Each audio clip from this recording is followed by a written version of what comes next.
idarə etmək çox çətindir. İnsanlarla çalışmaq, hələ də bilirsiniz ki, əsasən deyirlər ki, sürücü ilə çalışmaq çox çətindir.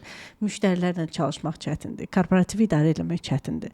İdarə etməni necə əldə saxlaya bilirsiniz? Bilirsiniz necədir? Bəli, təbii ki, hər bir biznesdə çətinliklər olduğu kimi bizim biznesimizdə də çətinliklər var.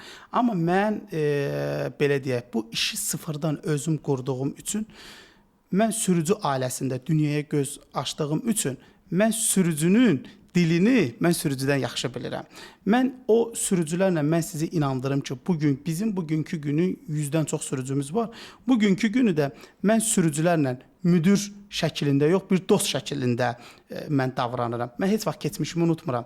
Bugünkü günü mənim atam da, yəni o sürücülərlə bir yerdə çalışır. Bugünkü günü, çünki mənim atamın da, mənim əmmim də bizim bu işə bayaq vurğuladığım kimi bizim bu işə sevgimiz var. Biz bu işlə nəfəs alırıq.